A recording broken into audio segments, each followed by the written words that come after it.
buenas noches, ¿cómo están? Bienvenidas, bienvenidos a CNN Prime. Hoy comienza además la semana política porque es día lunes, así que es momento de Tolerancia Cero y nos va a acompañar hoy en Tolerancia Cero, atención, ¿quién? Johannes Kaiser, candidato del partido, además presidente, ahora ratificado, del Partido Nacional Libertario. Pero además, aquí en CNN Prime va a estar con nosotros el ministro del Trabajo, imposible más contingente con todo el tema de las licencias médicas, entre otros.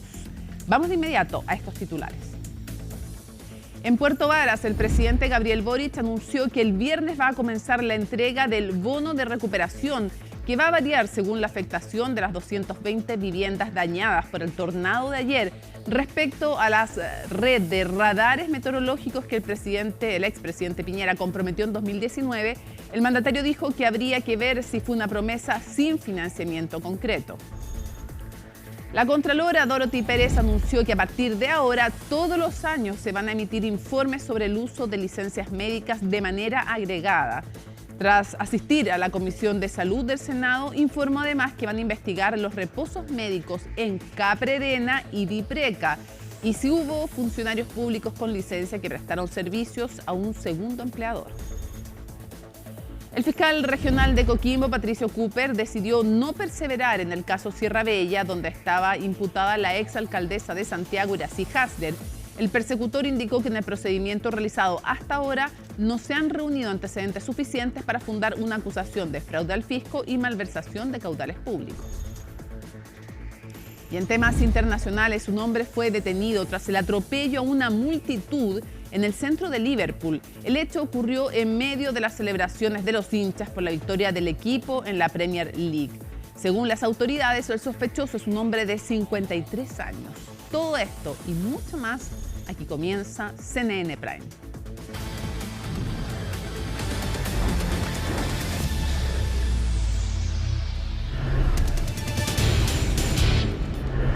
Atención, información de último momento porque la Dirección General de Aeronáutica Civil informa que ante aviso de bomba realizado por un pasajero en proceso de embarque del vuelo SKU-266 Santiago-Calama, en el aeropuerto Arturo Merino Benítez, la Dirección General de Aeronáutica Civil activó los protocolos de emergencia. Los pasajeros fueron desembarcados. Es una noticia entonces en desarrollo.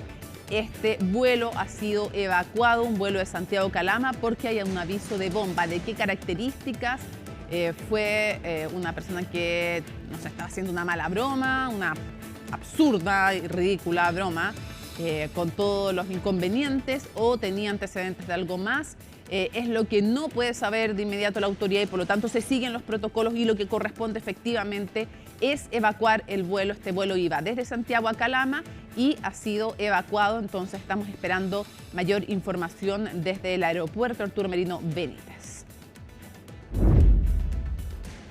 Y cambiamos de tema para contarles que la Comisión de Salud del Senado sesionó esta tarde. Fue una sesión larga, importante, donde había muchísima atención. ¿Para qué? Para analizar el informe de Contraloría que detectó que más de 25.000 funcionarios públicos salieron del país estando con licencia médica. Ahí está Francisca Cárdenas, que siguió todos estos detalles. Estaba la Contralora evidentemente y hubo anuncios, preguntas. Francisca, te escuchamos. ¿Qué tal, Mónica? ¿Cómo estás? Muy buenas noches. Y 4 anuncios claves que ha realizado durante esta jornada la Contralora General de la República, Dorothy Pérez, en lo que fue una larga exposición de lo que fue este informe que reveló durante la semana pasada el uso de licencias médicas por más de 25.000 funcionarios públicos en distintas reparticiones del Estado.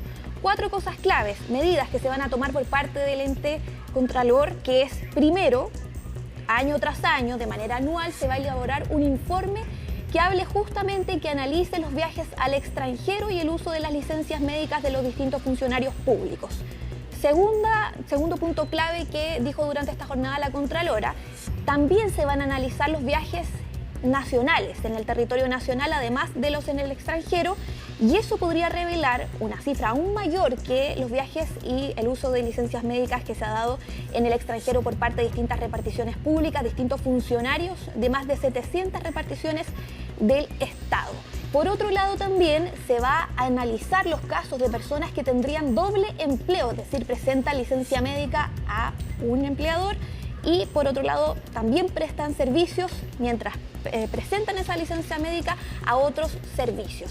Y lo último es fortalecer, dijo la Contralora, también lo que tiene que ver con el sistema de control, de prevención también, para evitar justamente estas malas prácticas en la administración pública.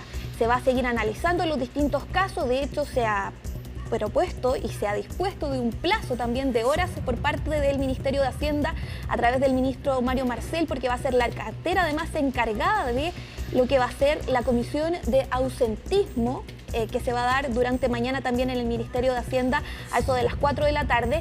Y ya mañana también en la Cámara de Diputadas y Diputados habrá una sesión especial para analizar justamente estos casos y lo que ha sido esta exposición de la Contraloría General de la República en la Comisión de Salud del Senado, entre otros puntos que se tocaron durante esta jornada. Así que escuchemos justamente qué dijo la Contralora. De aquí en adelante, la Contraloría permanentemente, todos los años, va a estar haciendo este trabajo de manera agregada. Esto que hacíamos de manera desagregada, servicio por servicio, lo vamos a hacer en conjunto todos los años. Adicionalmente, quiero señalar que estamos agregando una revisión a Capredena y a Dipreca, porque en este SIC primero incorporamos el mayor volumen de funcionarios públicos que están adscritos a FONASA e ISAPRES, pero el porcentaje de funcionarios de las policías y de las Fuerzas Armadas va a ser revisado en este trabajo en el que estamos avanzando. Adicionalmente, estamos buscando mecanismos para poder detectar los viajes efectuados a nivel nacional y también estamos analizando la situación de dobles empleadores, porque hay funcionarios públicos que durante su licencia médica extendida, hay personas que llevan más de un año con licencia médica y que se encuentran en realidad trabajando para otro empleador privado. Claro, y esos son los casos más insólitos, calificados así por parte de los miembros de la Comisión de Salud del Senado durante esta tarde en la sede del ex Congreso Nacional. Se enumeraron varios casos, incluso extremos, por parte de la Contralora, que, por ejemplo, una funcionaria de la DIPRES, decía ella y expuso esto a través de una presentación de la Contraloría, estuvo 332 días de licencias médicas, que ejercía además otras labores como psicóloga en ese periodo, y se comprobó a través del Servicio de Impuestos Internos que emitió boletas de honorarios en dicho periodo y que realizó actividades de recreación publicadas en redes sociales.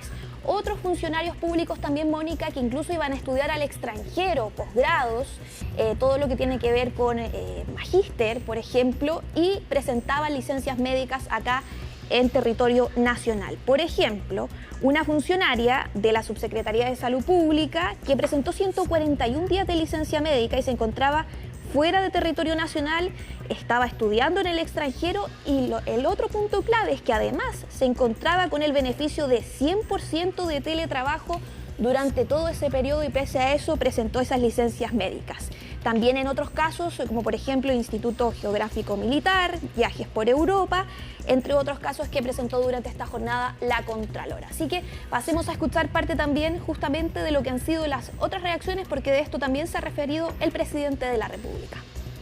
Cuando se defrauda la fe pública, cuando se hace mal uso de un instrumento tan importante como las licencias médicas para realizar otros fines como viajar al extranjero, tiene que haber sanciones que sean drásticas y categóricas. Tengo la convicción de que siguiendo el debido proceso, muchos de ellos debieran ser destituidos. Porque no puede ser que estas prácticas se hagan costumbre. Porque además genera un círculo vicioso muy terrible. Cuando hay gente que no hace su pega por una licencia médica, pero para usarla para irse de vacaciones, hay otro funcionario público, trabajador, que está sacándose la cresta para sacar la pega adelante, que queda más recargado de pega. Acá no puede haber defensa corporativa de ningún tipo. Esa es la línea que ha impartido el gobierno, la que ha impartido el Ministerio de Hacienda en particular, y todas las reparticiones están revisando caso a caso, apenas les llega el instructivo, la información de Contraloría, que todavía no llega a todos los servicios para poder hacer las evaluaciones pertinentes, pero se tienen que abrir sumarios en todos los casos y las medidas tienen que ser muy categóricas y muy aleccionadoras respecto a este tema.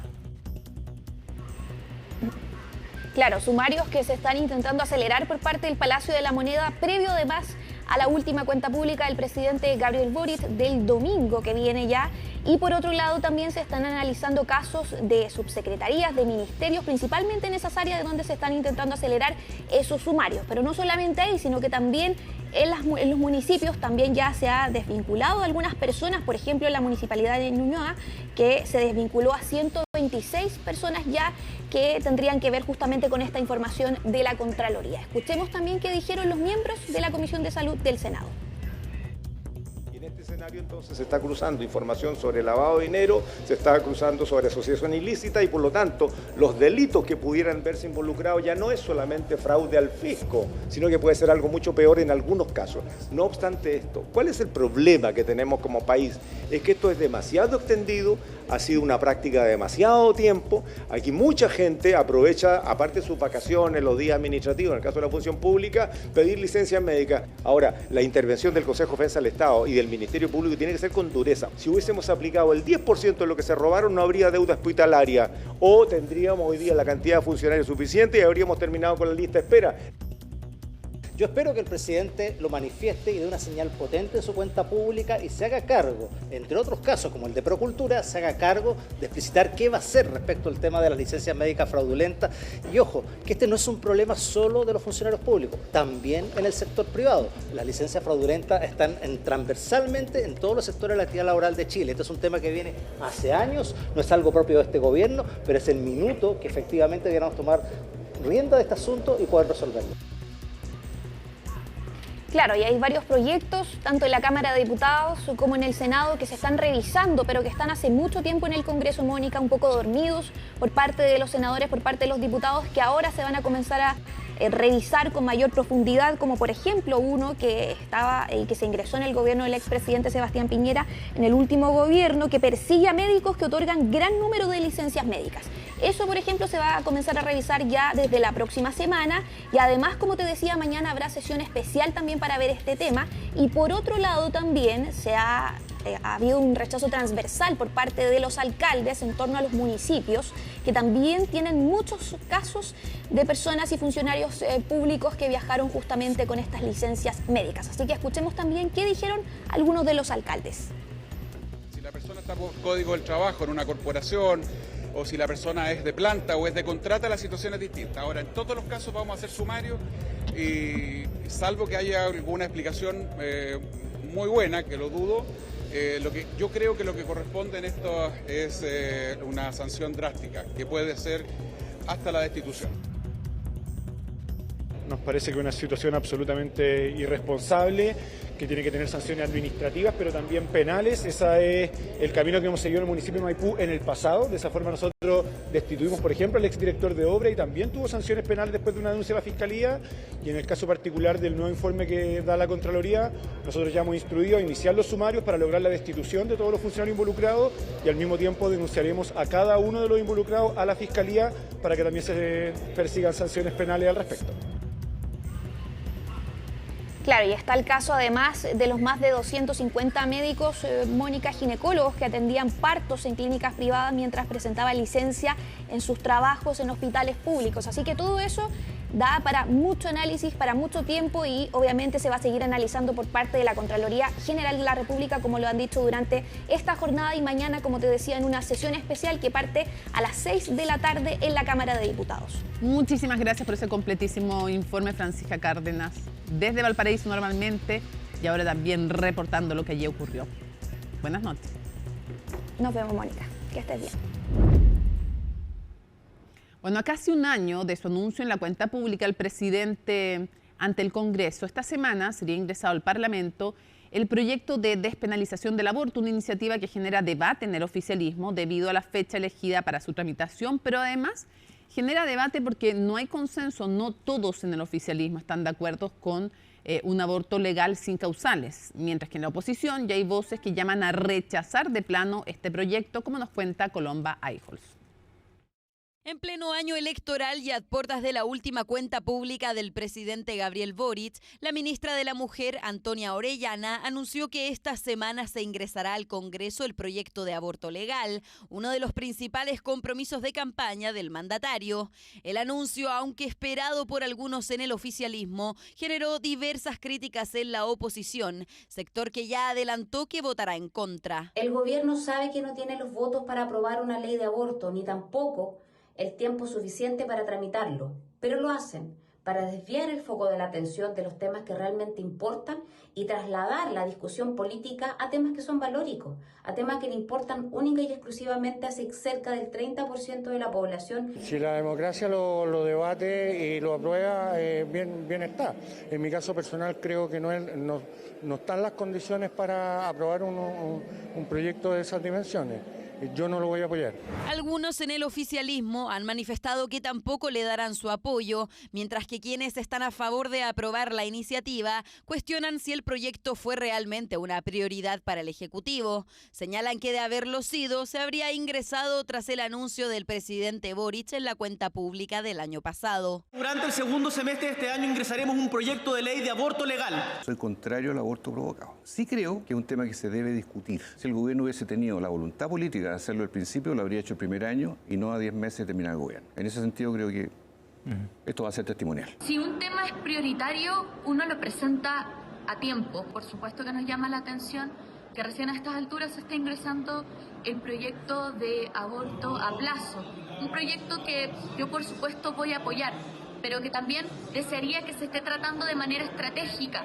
No quisiera que esta discusión se dé solo de manera testimonial. Ante los cuestionamientos sobre la fecha en la que será presentado, desde el Ejecutivo señalaron que era necesario despejar ciertos temas antes de ingresar el proyecto, como la tramitación del reglamento que busca mejorar la aplicación de la actual ley de interrupción voluntaria del embarazo en 3 causales. También decían que era un saludo a la bandera a la reforma de pensiones, pero también es cierto que estas discusiones tienen que iniciarse y ojalá se puedan terminar, pero al menos se tienen que iniciar. Y si no somos capaces de debatir aquellas materias, entonces le estamos haciendo un flaco favor a la democracia. Desde el Ministerio de la Mujer y Equidad de Género aseguran que el proyecto será presentado esta misma semana y que en él se abordarán, entre otros lineamientos, aspectos como el plazo máximo para interrumpir un embarazo.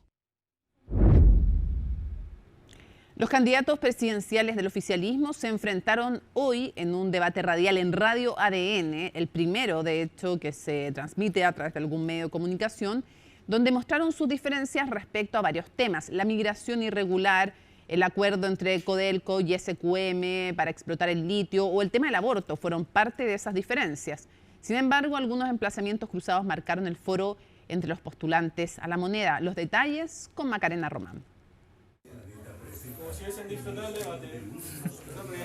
Es que contra todo pronóstico, el debate organizado por Radio ADN transparentó las grandes diferencias que hay entre los candidatos oficialistas que buscan imponerse en la primaria, para luego llegar a la moneda. Si en seguridad, democracia y funcionamiento de las instituciones hubo acuerdo, en temas de migración, por ejemplo, surgieron algunas grandes diferencias. Pero lo que hay que hacer es controlar la frontera.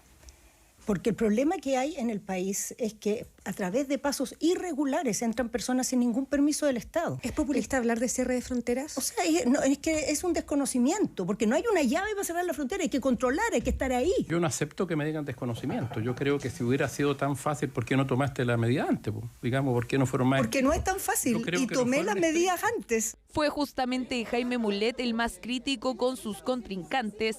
Quiso diferenciarse también de los otros 3 abanderados en materia de aborto. El único parlamentario de los parlamentarios oficialistas que está en contra del aborto libre. Y lo dicho, yo creo que no. Aborto libre, perdón. Bueno, o despenalización del aborto. Es que entonces no estamos en la misma tesis, porque no es lo mismo. Y la tesis que tampoco comparten los 4 candidatos es la de incorporarse al BRICS. Es decir, el foro comercial que integra a Brasil, Rusia, India, China y Sudáfrica y que funciona en paralelo al G7. Me interesaría mucho que entráramos a los BRICS porque creo que son mercados importantes que se abren para nuestro país en alianza con países que son estratégicos en el desarrollo mundial, como China e India. Dentro de esos acuerdos uno puede ser muy amplio y muy abierto. Yo he sido estoy muy dispuesta a tener acuerdos de libre comercio con todo el mundo, pero Hay que elegir los momentos y hay que elegir el contexto. Yo creo que en este momento entrar al BRICS cuando tiene Rusia invadida Ucrania sería como llegar a un acuerdo de libre comercio con Israel en este momento. ¿Alguien lo encontraría correcto? Lo que sí encuentra correcto la candidata del socialismo democrático es el acuerdo que alcanzó Codelco con SQM en el marco de la Estrategia Nacional del Litio. La mayoría de los abanderados oficialistas se mostraron a favor de lo alcanzado por el actual gobierno, discrepando así con las visiones que existen en la oposición. Este acuerdo lo que hace es retomar el control del salar y avanzar hacia la construcción de una empresa real que no sea simplemente un papel. El hecho de que un recurso sea de los chilenos y las chilenas no significa que no pueden participar los privados en su explotación. A veces lo más conveniente para el país es que participen los privados, porque tienen más condiciones para invertir, porque tienen la tecnología, por distintas razones. Pero el candidato Mulet fue un paso más allá. Comparó la postura de la exministra del Trabajo con la representante de Chile Vamos, Evelyn Matei. Parece raro que Janet coincida con Matei en ese tema, me parece raro y bueno, Janet dirá su opinión. Porque creo que, dado el contexto político, yo creo que es una de las obras más relevantes que ha hecho este gobierno, pues se toma el control del salar de Atacama, que es muy importante. Yo creo que Jaime trata de hacer un punto en el que evidentemente no hay ninguna confluencia de ideas entre Evelyn Matei y yo. Lo que quiere hacer Matei es que se caiga el acuerdo para licitarlo a los privados. Lo que yo quiero es que el litio sea para Chile. Cada uno de los abanderados sacará sus propias conclusiones tras este segundo debate presidencial del oficialismo, uno que demostró las diferencias que existen entre quienes estarán en la papeleta de las primarias. Lo único 100% cierto es que en 5 semanas más sabremos finalmente el nombre de quién representará a los partidos de gobierno en la carrera por llegar a la moneda.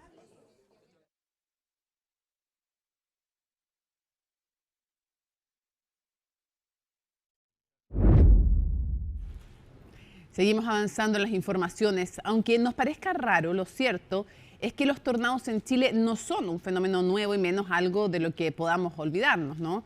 Los expertos plantean que serán cada vez más frecuentes. En tanto, el presidente Gabriel Boric viajó a la región de los lagos y visitó los lugares más afectados en Puerto Varas, donde, recordemos, este martes nuevamente van a estar suspendidas las clases. Mañana no hay clases. María Luisa Carrión con el informe. Dios mío, ¿qué está pasando? Dios mío, ¿qué pasó? Fue mucha lluvia, llovió así torrencialmente y se escuchó un ruido así como muy fuerte. ¿Ya? Y yo me asomo a la ventana y veo volar todo. ¡Cuidado! Se inundó completo, estábamos llenos y se inundó completo. Yo estaba aquí en la puerta, en la entrada, despidiendo a unos clientes cuando sentimos el ruido, porque el ruido fue espantoso, fue muy fuerte. Un fenómeno insólito, pero no inédito. El techo de la casa de ahí. Y esto amarillo, no sé si es el techo del hotel, pero mira ese auto. Se tiende a pensar que no tenemos muchos tornados en Chile, pero sin embargo de hace muchos años hay registros y sobre todo en esta zona, entre el Maule y los lagos, es donde más se repiten. Y según estudios de científicos, incluso se puede determinar que la mayoría de ellos ocurren entre mayo y junio. Coincidiendo así con el tornado que la tarde de este domingo sorprendió, y no para bien, a los vecinos de Puerto Varas, que tenían vigente una alerta temprana preventiva. Jamás imaginamos o el sistema predijo la generación de un tornado y menos de este impacto. Y eso nos hace reflexionar y tomar acción, ya que debemos anticiparnos frente a este tipo de fenómenos que frente a los pronósticos del cambio climático van a suceder con mayor ocurrencia en el futuro.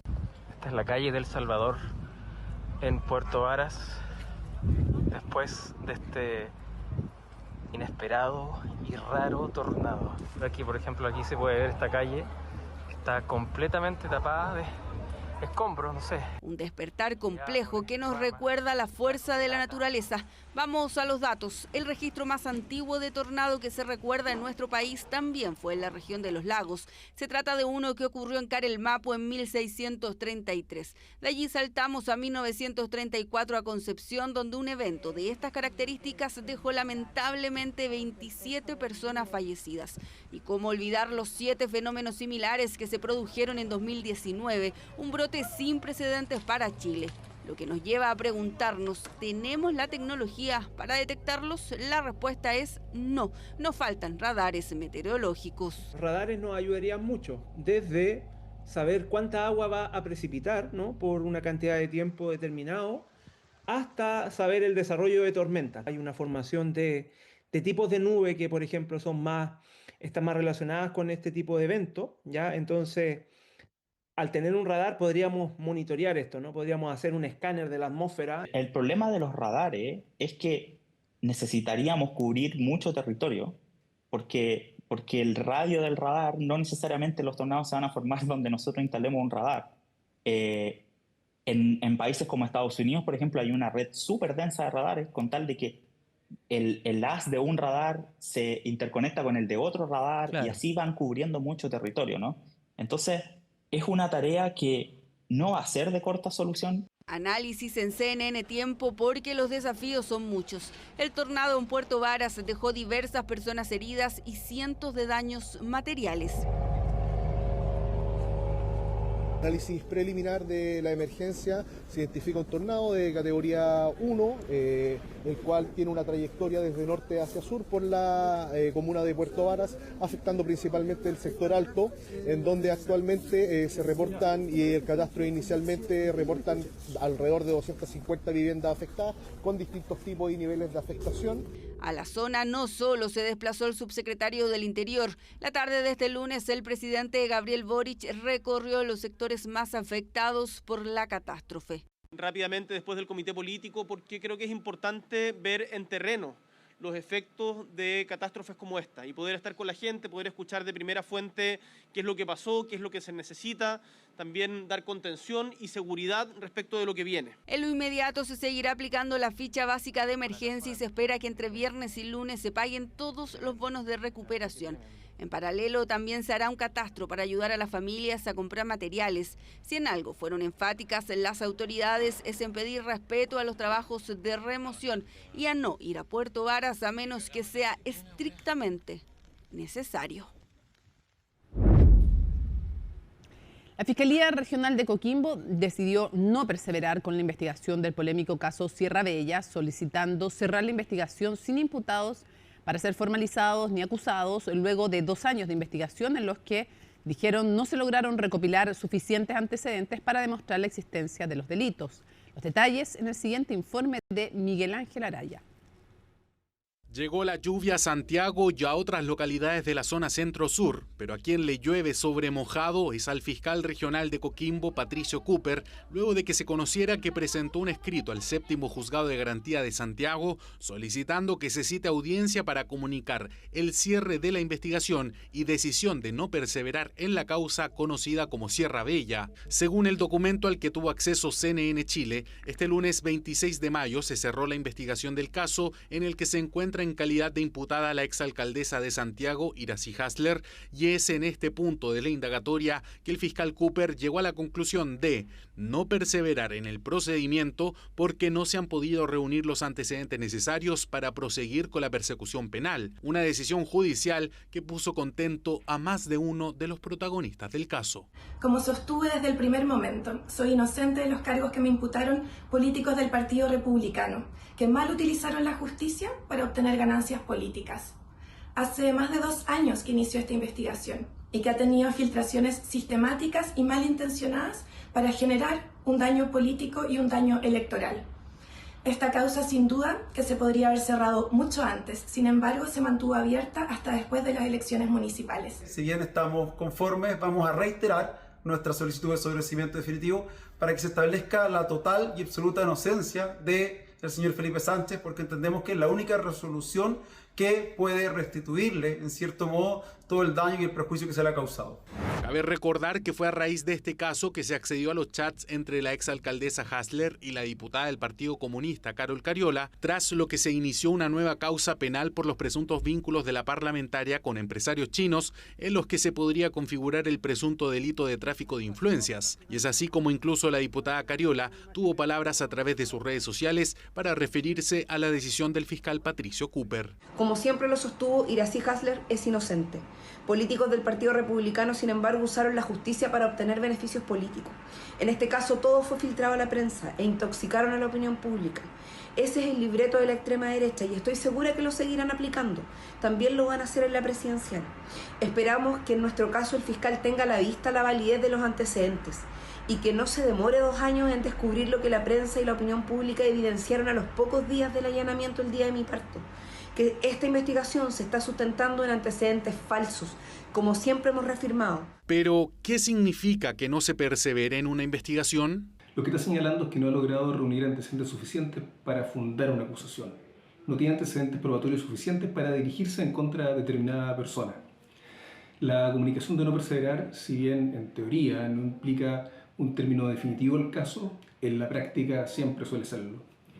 Pero el querellante y también la defensa, dentro de los 10 días siguientes al cierre, le pueden pedir al juez de garantía que reabra la investigación si es que existen diligencias de investigación solicitadas previamente y respecto a las cuales la Fiscalía no se pronunció. Una decisión que para algunos debe ser explicada y justificada a la opinión pública, considerando que fue uno de los casos más polémicos del último tiempo. Tanto lo han arremetido contra el fiscal Cooper que probablemente estén haciéndolo disuadir de algunas materias. Ahora, a mí me parece que lo de Sierra Bella tiene que esclarecerse más aún. Esperamos que los argumentos y las razones que tuvo el fiscal Cooper para no perseverar en el caso sean estrictamente jurídicos. ¿Y por qué esto es importante? Porque hay que cuidar las instituciones, cuidar que funcionen bien, y en este caso el Ministerio Público y el sistema de justicia.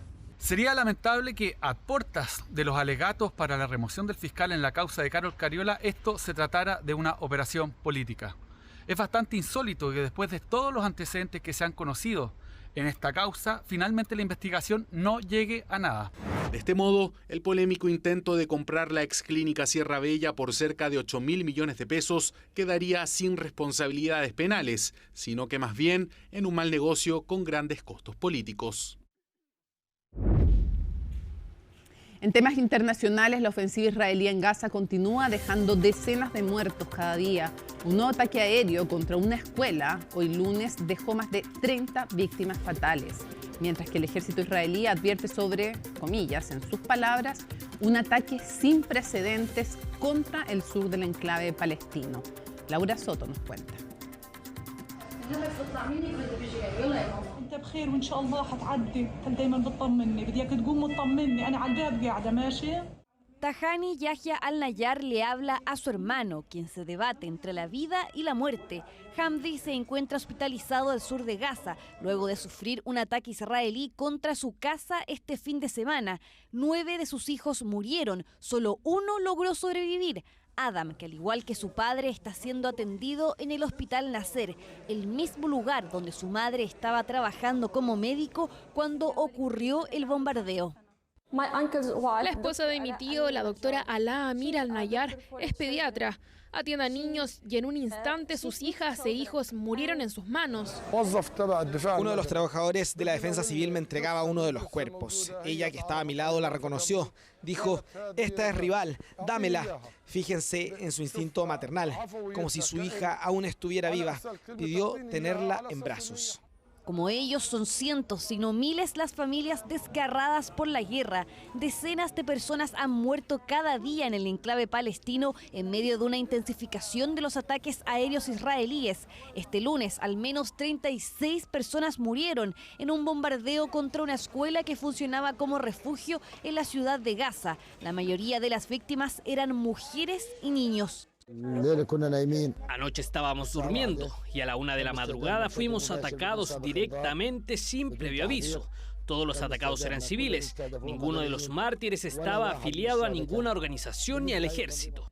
Las fuerzas de defensa de Israel afirmaron, por el contrario, que la zona estaba siendo utilizada como centro de comando y control por Hamas y la Yihad Islámica Palestina. Además, acusaron al primer grupo de estar utilizando a la población como escudos humanos.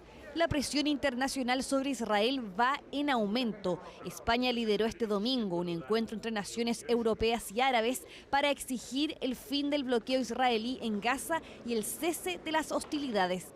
Todos tenemos que poner en marcha un embargo de armas. No puede haber venta de armamentos a Israel. Oriente Medio lo último que necesita en estos momentos son armamentos. Mientras tanto, el gobierno israelí recibió a la secretaria de Seguridad de Estados Unidos, Kristi Noem, tras el asesinato de 2 empleados de la embajada israelí en Washington, D.C. El presidente Trump extiende sus saludos y su pesar a todos ustedes y está con ustedes mientras luchamos contra este odio en el mundo. Su visita coincide además con la conmemoración israelí del Día de Jerusalén, ocasión que el primer ministro israelí utilizó para seguir promoviendo su ofensiva militar en Gaza. Derrotaremos a quienes atentan con nuestras vidas, recuperaremos a todos nuestros rehenes, nos aseguraremos de que Gaza ya no represente una amenaza para Israel. Esta misión, incluida la de devolver a nuestros rehenes, nos acompaña día a día. Si no lo logramos hoy, lo lograremos mañana y si no, pasado mañana. No la abandonaremos. El ejército israelí advirtió a la población del sur de Gaza sobre un inminente ataque sin precedentes contra organizaciones terroristas, exigiendo una vez más el desplazamiento de los civiles.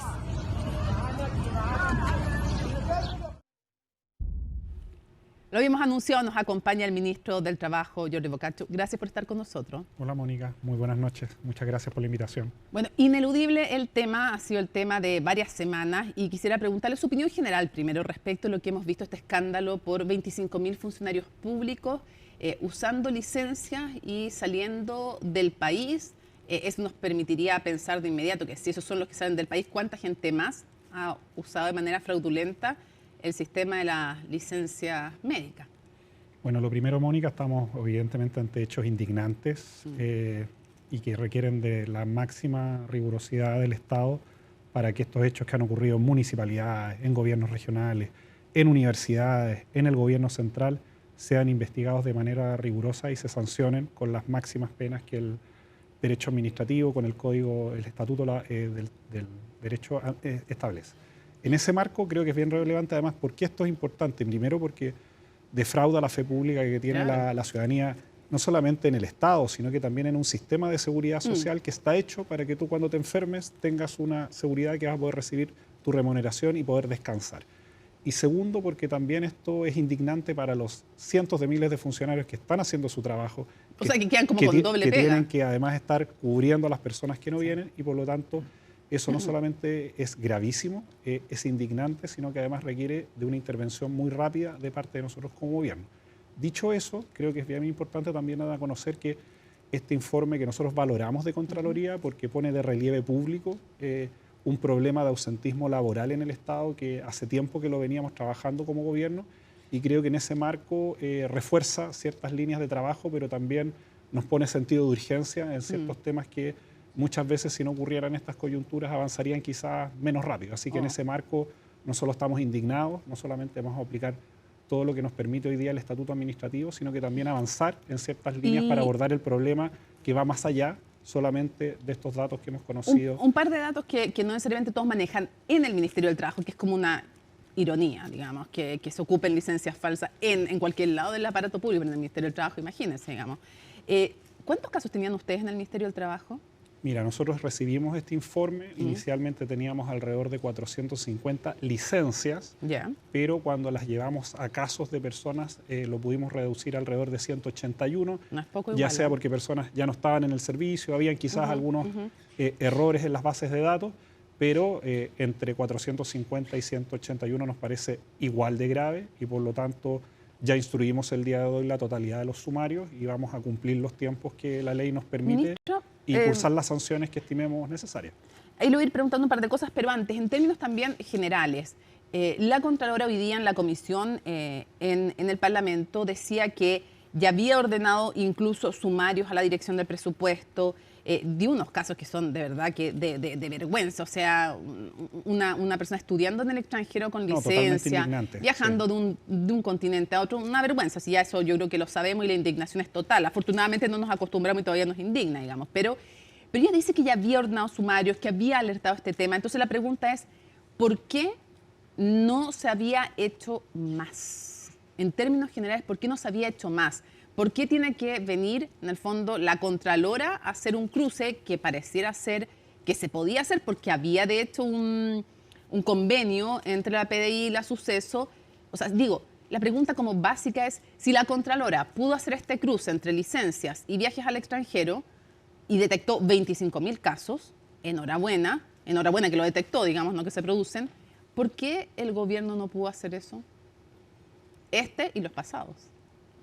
Primero creo que un dato que es bien concreto de que como gobierno veníamos ocupados de esta materia es que esta semana precisamente se promulgó en el Diario Oficial la ley que fortalece las capacidades de la Suceso para poder perseguir, investigar y fiscalizar a los emisores, en este caso, de licencias fraudulentas. Hay que señalar que aquí hay muchas veces un usuario que recurre a estas licencias, pero también hay un médico que emite licencias falsas y en eso veníamos trabajando hace más de un año. Usted dice, nos habíamos preocupado del tema, no específicamente con este mecanismo, pero usted dice, nos habíamos preocupado. O sea, hay una nueva ley que le otorga nuevas facultades que va a permitir avanzar en una parte del problema. Que son los emisores individuales y también estos llamados grandes emisores, a veces colectivos. Sí, hay mecanismos que hoy día, justamente gracias a las nuevas facultades, que hoy día sí van a permitir, por ejemplo, que Suceso oficie a la PDI, que oficie a Tesorería General de la República, Servicio de Impuesto Interno, para poner el foco, que es el foco de la Suceso, hay que decirlo, que es en los emisores, tanto de regular a Compin, regular también a las ISAPRES, pero también fiscalizar a los emisores que en este caso son los que emiten las boletas. Que van a ir tras los emisores masivos de licencias. Efectivamente, o sea, nosotros trabajamos más de un año como gobierno y vamos a poner uno de los focos en esta materia porque entendemos que también se defrauda la fe pública. ¿Los van a llevar a la justicia a estos emisores masivos de licencias, ministro? Vamos a aplicar todo lo que la ley hoy día nos permite y vamos a poner también las disposiciones de todos los antecedentes ante Fiscalía y por lo tanto vamos a ejercer todas las atribuciones legales porque nos parece que es indignante y eso tiene que ser castigado. ¿Nos puede ilustrar un poquito en datos, tal vez algunos, para que la gente entienda la magnitud cuando hablamos de emisores masivos? ¿De qué estamos hablando? Porque hay sociedades médicas, ministro, concertadas para emitir masivamente licencias. O sea, hoy día lamentablemente si tú abres internet y googleas, te vas a encontrar con empresas que hoy día ofrecen este tipo de servicios sin mediar una atención médica. O sea, venden licencias. En ese marco, efectivamente. ¿Sí? Y en ese marco, nosotros lo que hacemos con este proyecto busca detectar patrones, cantidad de licencias emitidas durante un mes, y hay mecanismos que hoy día van a permitir que un médico o una sociedad médica que emite más de una cantidad razonable de licencias, o muchas veces donde hay médicos que emiten licencias por otros temas de los cuales no son sus especialidades, los vamos a poder detectar, vamos a poder fiscalizar, multar y también investigar justamente con estos cruces de información que hoy día la ley nos va a permitir, y en ese sentido hay avances en esa materia. El otro componente es esta comisión de ausentismo laboral que algunos creo... ¿Y por qué ahora, ministro? ¿Por qué recién después del escándalo de Dorothy Pérez no reconocen ahí que está...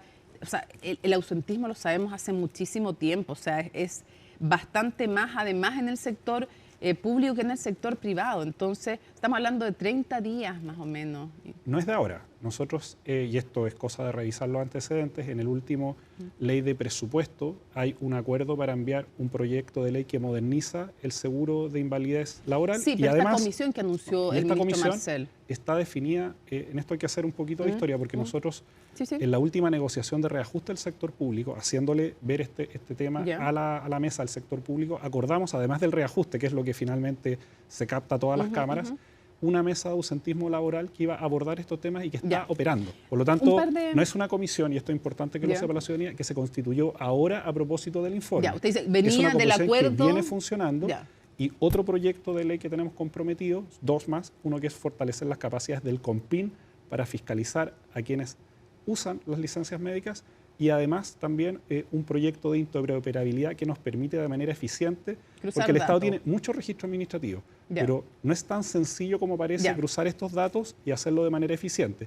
Y ese proyecto nos va a permitir tener un gobierno corporativo de datos que apunta justamente a este objetivo. Entonces dice, la comisión ya venía funcionando, hay un proyecto de ley que ahora se aprueba de la Suceso para más facultades para los emisores, y viene otro que va a apuntar a Compin, que se dedica a los que reciben la licencia o la piden. Quiero preguntarle un par de cosas como definiciones rápidas para que no se nos acabe el tiempo. Lo primero, van a ver su posición como ministro del Trabajo. Tienen que haber 25.000 sumarios y tienen que haber 25.000 despidos si es que en cada uno de esos casos se entiende como fraudulenta la licencia. En cada caso de funcionario público, ¿debiera ser despedido? Nosotros como autoridades nos regimos por el estatuto administrativo, que es el marco legal en el cual podemos tomar acciones. Por lo tanto, también aquellos que dicen, bueno, despidamos de inmediato, sin debido proceso, parece que desconocen el estatuto administrativo por el cual estamos regidos. Yo no digo eso, yo le pregunto. No, lo he dicho por algunas personas que han ejercido cargos de autoridad que lo han señalado. Dicho eso, nosotros lo que hemos instruido es que la totalidad de esos casos se realicen los sumarios. O sea, van a haber 25.000 sumarios, usted le puede dar la garantía a la gente. No nos vamos a enterar después de que hubo 12.000 sumarios. No, se va a hacer todos los sumarios. Un dato importante, nosotros tenemos que hacer sumarios sobre las personas que se encuentran trabajando, sobre datos que existen y por lo tanto va a haber una depuración de datos. Sí, pero me refiero, cada funcionario público que esté trabajando y que haya usado fraudulentamente licencia, en todos esos casos va a haber. En caso que se detecten faltas graves a la probidad, eso significa destitución. Pero también los funcionarios van a poder tener el debido proceso y por lo tanto presentar antecedentes en caso que consideren que esa situación no ocurriera. Pero el ministro del Trabajo piensa que cuando no hay una explicación para el uso de una licencia y haber salido del país, porque además tiene que ser demasiado extraordinaria, me imagino, la explicación, tiene que irse ese funcionario público, ¿no representa? Efectivamente, en caso de contratarse esos hechos, lo que constituye es la destitución del cargo. Sí. Y en eso no hay que tener medias tintas porque nos parece que es importante para, por un lado, defender a esos miles de funcionarios que sí realizan su trabajo, pero también porque tenemos que proteger el seguro de seguridad social, que son las licencias médicas. ¿Y esos funcionarios públicos, en su opinión, debieran poder volver después a trabajar en el sistema público? ¿A usted le parece que éticamente es alguien que a usted no le gustaría que fuera funcionario público?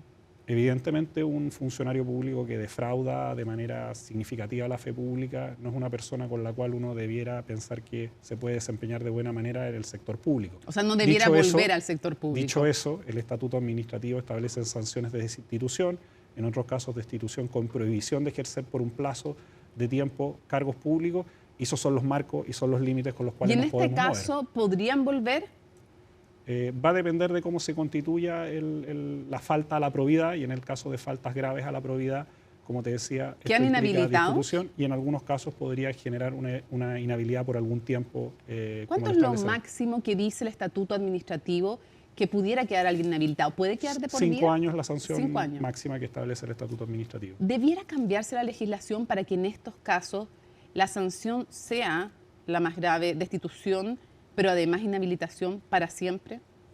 A nosotros evidentemente nos parece que hay ciertos estándares éticos que cualquier funcionario público debe realizar, justamente por las razones que he señalado. Tenemos que cuidar este seguro social, que es un patrimonio ¿le gustaría cambiar del la derecho ley? Laboral.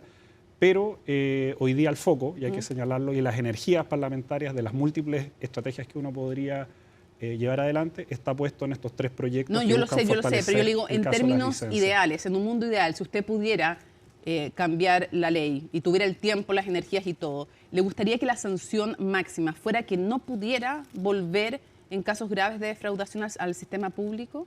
Como ministro de Estado me tengo que regir por lo que hoy día el estatuto administrativo me permite hacer, y es en eso donde hoy día tengo enfocado mis energías. Ok. ¿El Colegio Médico le parece que ha sido todo lo proactivo que debiera ser y todo lo cooperador que debiera ser para perseguir a los grandes emisores, o de alguna manera ha habido cierta resistencia?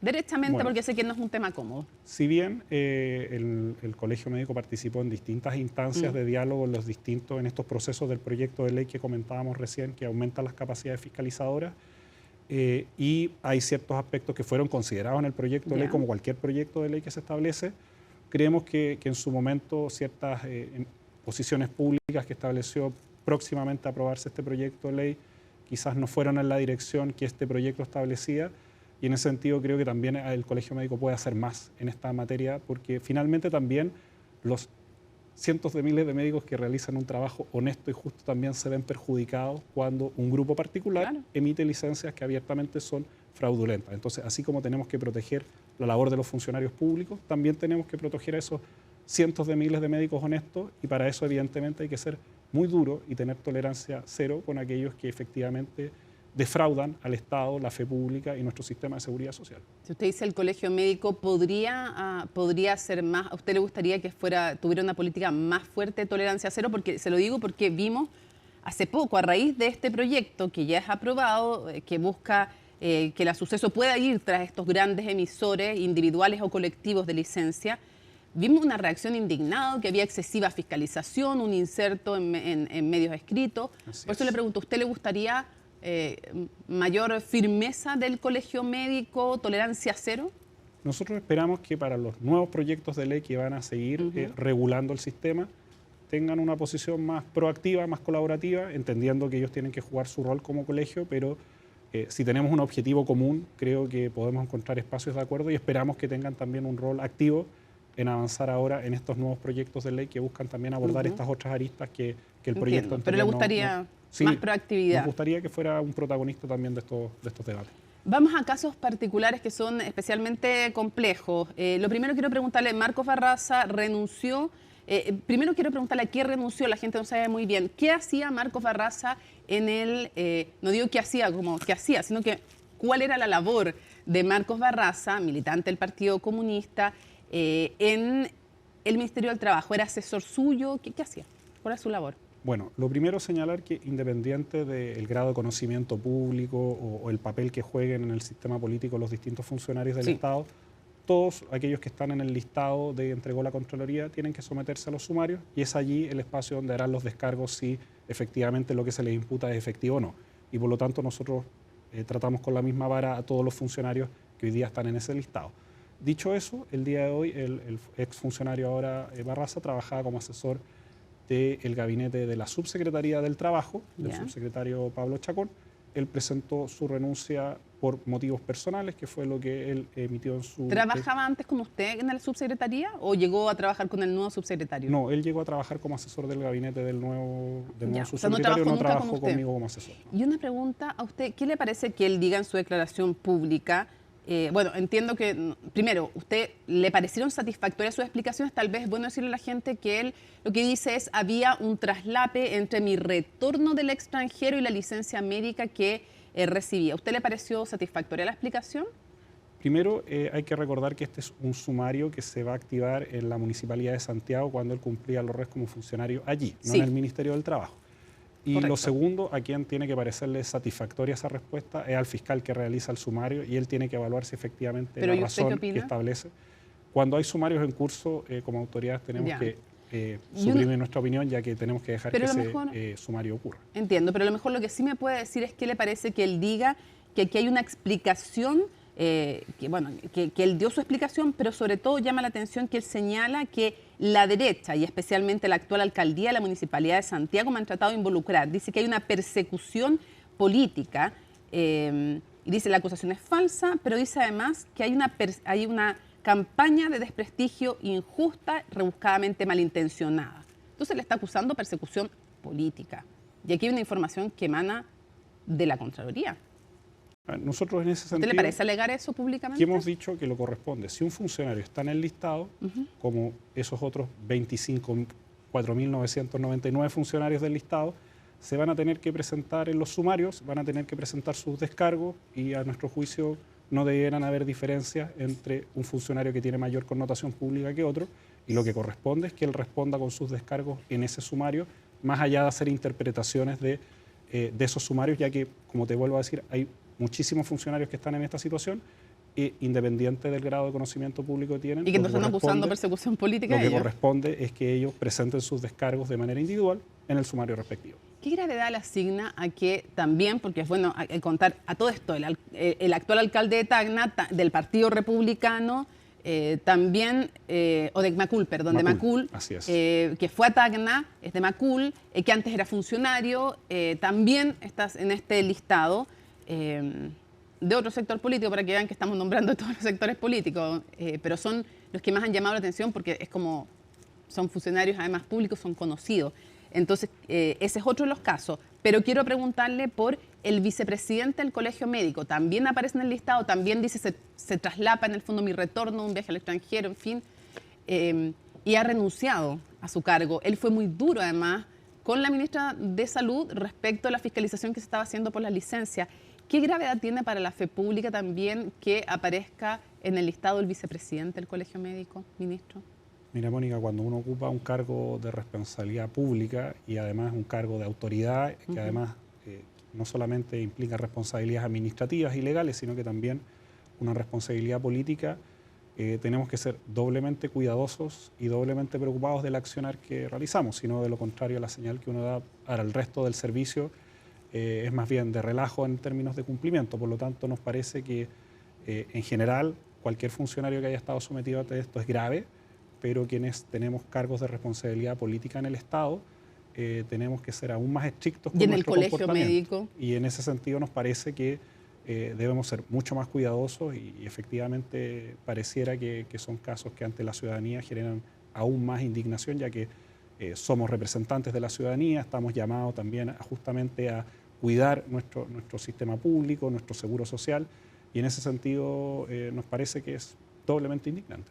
Dos cosas breves, a ver si se puede para cerrar. Lo primero, ¿qué le parece que a raíz de esto algunos comiencen a cuestionar el tamaño del Estado y digan, a ver, si funcionaron básicamente con personas que estaban de licencia médica y haciendo otras funciones, médicos atendiendo partos afuera, no sé, gente estudiando y con licencia médica, empiezan a cuestionar el tamaño del Estado y dicen, aquí hay grasa que se puede cortar, esta es la mejor prueba de aquello, entre otras cosas. La consecuencia política de cuestionar el tamaño del Estado, ¿puede ser una de las consecuencias de esto y qué le parece? Bueno, como ejecutivo para nosotros esta crisis que se ha generado a propósito del ausentismo en general en el Estado requiere soluciones públicas y por lo tanto implica modernización, implica capacidad de que los distintos ministerios actúen de manera coordinada y requiere de orientar la acción de nuestros funcionarios allí donde están los requerimientos de la ciudadanía. Y cuando hay listas de espera, cuando muchas veces no se llegan con las fiscalizaciones a tiempo, cuando no se presta un servicio con toda calidad, uno debiera pensar que este tipo de situaciones nos debiera llevar a tener un mejor Estado, un Estado más eficiente, un Estado donde pongamos el foco allí donde la ciudadanía nos demanda. No más pequeño. Y en ese sentido, más que un problema de tamaño del Estado, tiene que ver con cómo lo fortalecemos, cómo fortalecemos la función pública, pero para eso obviamente tenemos que evitar que este tipo de situaciones ocurran, pero cuando ocurren, la diferencia se basa en cómo uno actúa ante esas situaciones y en ese sentido te vuelvo a insistir que no solamente condenamos este hecho, sino que hemos tenido una estrategia como gobierno en los últimos 3 años para abordar la situación del ausentismo porque nos preocupa. ¿Ministro? Solamente un dato, el ausentismo laboral en general en el Estado le cuesta al Estado cerca de 350 millones de dólares y por lo tanto esos recursos se podrían utilizar de mucha mejor manera si abordamos una racionalización de esta situación. Y en ese marco es que nosotros queremos defender por un lado la función pública, el papel que juega el Estado, pero también el papel que juega este seguro social que es tan relevante para darle certezas a nuestra ciudadanía. Se nos acabó el tiempo, nos quedaron 2000 temas en el tintero, pero solamente para saber, para cerrar, la negociación ramal, que era un compromiso del programa de gobierno del presidente de la República y además fue anunciada en la cuenta pública anterior, ¿ya se desechó como proyecto que ingrese finalmente este año? Nuestros esfuerzos como ministerio están en el salario mínimo, que lo votamos durante esta semana en el Senado. Tenemos también que avanzar en Sala Cuna para Chile, subsidio, reforma integral a los subsidios laborales y en octubre, como establecimos en el acuerdo con la CUT, el Ministerio de Hacienda y el Ministerio del Trabajo, esperamos presentar el proyecto de negociación ramal en el Congreso. Va en octubre. Pero un anuncio importante el que... Fue un compromiso que asumimos en la negociación. Sí, pero es que la vez pasada cuando conversamos usted me dijo que parece que no se iba a lograr esta vez, que no era seguro, que no era prioritario. Yo estaba optimista, pero no lo puedo asegurar, dijo que no sabía, que no... Ya, en octubre se presenta el proyecto de negociación ramal. Junto al ministro Marcel y el quien habla, establecimos con la CUT, estamos trabajando para ello y creemos que es un debate que se tiene que dar en el Congreso y por lo tanto vamos a enviar ese proyecto durante el mes. Lo van a enviar en octubre, no alcanzará evidentemente a ser aprobado durante esta administración porque va recién, al final empezar la tramitación, pero tenemos esa noticia también que es bien relevante. En octubre se presenta. Así es. Ya. Ministro, muchísimas gracias por haber conversado con nosotros en CNN Prime. Muchas gracias, Mónica, y muchas gracias también a quienes nos escuchan para dar este debate que sabemos que es sumamente relevante y de connotación ciudadana. Muchas gracias. Termina entonces CNN Prime, pero ¿qué viene? Viene pares e impares y luego tolerancia cero, así que comienza la semana política. Bueno, ya ha comenzado con una noticia bien importante la que nos da el ministro del Trabajo. En octubre se presenta el proyecto de negociación ramal. Vamos a ver qué dice también el presidente en la cuenta pública de aquello. Lunes 26 de mayo, así estuvo nuestro país y el mundo. Somos CNN Chile. Buenas noches.